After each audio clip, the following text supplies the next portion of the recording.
Well, we're very pleased with the results of the draft. Got two exceptional defensive players. Got the best shot blocker in the draft in Jaren Jackson. Got the best perimeter defender in Javon Carter. Got two great intangible guys with a lot of room to grow, and so I think we got a shot of grit and grind back tonight. Well, it became apparent with our postseason meetings, both with the front office staff and talking to JB, that it's really a futile pursuit to try to chase Golden State and Houston on their terms. But we've had success here during the streak of 7 straight consecutive playoff appearances of playing the game our way, with physicality, force, really being a tough out on the defensive end of the floor. And we've had success against those teams, and when they beat us, they had to earn it. We've done enough talking yesterday. I think everybody's clear where we stand. Let's put the work in. Together on 3, 1, 2, 3. Together. Training camp is huge, especially having a bunch of new people, guys coming back from injury, and a new coaching staff. So I think it's a great opportunity for everybody to get to know one another and to establish roles and responsibilities. But even bigger than that, it's an opportunity for us to explain to the guys the things that we value, what we're going to be built upon, the foundation of our culture. Pay attention to what we're doing. I don't want to have to keep repeating myself. Every time we need 2 more. Let's go. Got to be there 1 second earlier. He's a player's coach. He definitely keeps us, on our toes. Doesn't let anybody slip up. Doesn't let anybody get off the hook. Doesn't matter if you're a rookie or a vet. He's always on your case, and I think guys really respect that about him. We got to build that habit and kind of get used to it. Okay. You know what I mean? I saw it about to happen. Yeah. And I was like, popped in my head, like, Right. what do I do? Yeah, you won't have to go. Yeah. He's really honest. He's straight shooter. These are easy buckets. Remember our defensive priority. X and O's, he's really good, but his honesty, his principles. And all these things, guys, are just ways for you guys to create movement. We don't want to overcoach this. He doesn't hold on to anything. He'll tell you right away and move on to the next thing. So it's never personal. It's always about the benefit of the team. He's shown he's willing to sacrifice everything for the good of the team. And there's nothing I can respect more when you put yourself out there in a really hard situation for the benefit of the franchise. So, I respect him for that very much. And obviously we have a close relationship on the floor as well, because we kind of share the same mindset in a lot of things. I'm dropping. I'm in now. Wake him up, Dillon. How you feeling? Good, that's good. To me, that's the biggest signing of the year. Having Mike back, I think that's what makes me happiest. Why Marc's so happy this year? Because Mike Conley's healthy. I know who I'm isoing in practice. With a live dribble too, though. Oh yeah. You can feel in his aura that he's healthy, and he feels that, and he also is going to have fun. Which as a friend, that's what you want. You want your friends also to have fun and enjoy what they do. Acting like you drank sparkling water before you got here.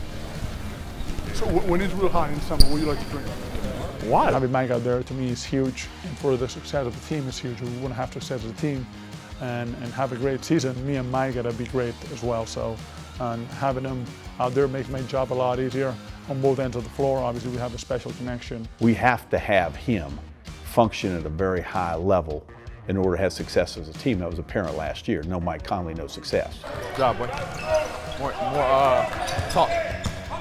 You know what I'm saying? This is his 12th time doing this, I think. So, he knows all the ins and outs of the game. Good job. You could have sold out if you wanted it. Yeah. Good.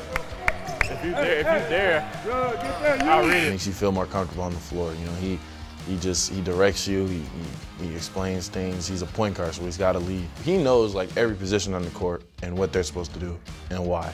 There's always going to be somebody you can talk to. If coach is talking to somebody else, you can ask Mike real quick about something. That's going to be real good for you. Just a quick pitch and roll. He would drop it to you early. I think he's still underrated, especially he didn't play last year. People don't know what he can bring to the table. He's good now, he's healthy. He has a certain poise about him that, helps calm the rest of the team down when he's out there. As we've gotten tired, we're starting to lose the number one most important fundamental transition D, and that's what? Sprinting back. Okay, we're jogging back. All right, we've got to be able to turn, sprint back, turn, and then talk to each other. It's all about communication, especially with this team. You know, we're trying to be a cohesive unit, so everyone from top to bottom needs to know what's going on exactly. But it's gonna take some time. Talk, talk, talk. Where are we going? Talk to each other. No, there's no bad questions here, okay? And it doesn't matter if you make a mistake or if you misunderstood. It's no big deal. We're all here to help you and here to teach you. Track team squad. Track team squad. I think this year Dillon will be even better than he was last year because of the people that he's playing with. You know, obviously when you're playing with a guy like Mike and a guy like Marc and more veteran guys, they know how to help you be a better basketball player, but they also take some of the pressure off of you, right? Because there's now teams are focused on, you know, the Mike and Marc two-man game. You end up with extra, you know, open shots. Get low, Jay. Get low, Jay, Mike, get low. Yeah, Blue. Finish that, Mike. Yes, sir. Dillon's done a great job of just trying to adjust from the situation that we were in last season to this season. He's a guy who seems to be prepared. He's worked on himself. He's worked on his game. He's worked on his body. So whatever his role is, he's going to be ready. I feel Dillon is going to continue to grow. We're going to grow as a team as days go by, as much as we're going to practice and train and spend time together, building and building and building to where, you know, we become a really good team. How you feeling? I feel like a 22-year-old. Marc really, lives his commitment to physical conditioning and eating the right things. I mean, he grows his own food. He's as fastidious and concerned about what he puts into his body and then what he actually does with it in terms of working out as anybody I've ever been around. You guys remember it from last year? Let's remember. Huh? Let's remind it. Right, we will for sure. Yeah, so Marc is starting here. Kind of erased everything from last year, Coach. He's come back to this season ready to go. His mind is free. You know, last year was last year, and he's moved on, and so has everybody else. And we're just trying to focus all of our attention on this year's team. And he's taken ownership of this team and has done a great job of just coming back, you know, refreshed and ready to go. Good job, good job, good job, good job, good job, good job. We gotta trust that I'm behind you guys, so y'all can put more pressure on the ball. I'll get more, promise you. I'll get plenty of shots. Don't worry about my shots. It's crazy because, you know, he's been around the league for so long. He knows so many ins and outs of the game. He knows little tricks to, you know, that he'll do on me that I'll pick up.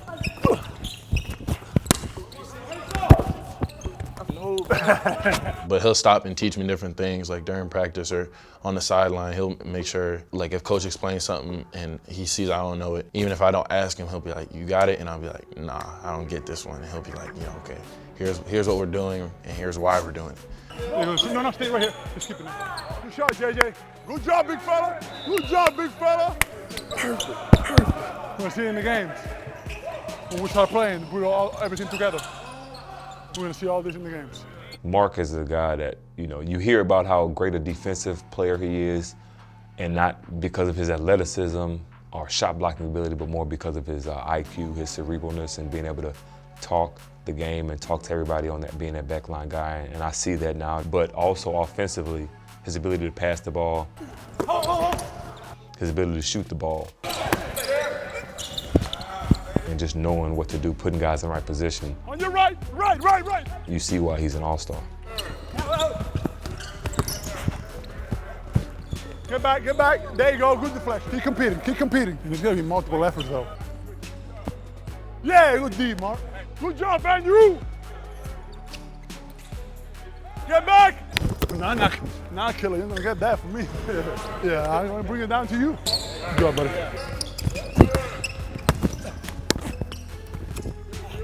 You take that with you. Marc, don't forget, what's our theme is grit and grind. We're just not going to allow Caspi to go wherever he wants to. I'm mic'd up, so I can't cuss, so they won't be able to use it. Mic'd up, I'm still here. Oh, you too? Yeah. You mic'd up too? Well, let's talk together then. Be wide, use your length. That's slow-mo, I see you. Moving them feet. Get back, quick. Wait, man, I know you've been lifting weights this summer, all right? We're going to be the physical guys. You got to be physical here. We talk about grit and grind, let's be physical the whole time. There's been a shift in the league where offense is so important. That's where teams spend the most of their time is just trying to outscore people. We want to see if we can flip the script a little bit. We want to see if we can get back to the days where our primary interest was getting stops, being physical, being disruptive, being handsy, being active, and again, using our defense to spark our offense. Right on 3, 1, 2, 3.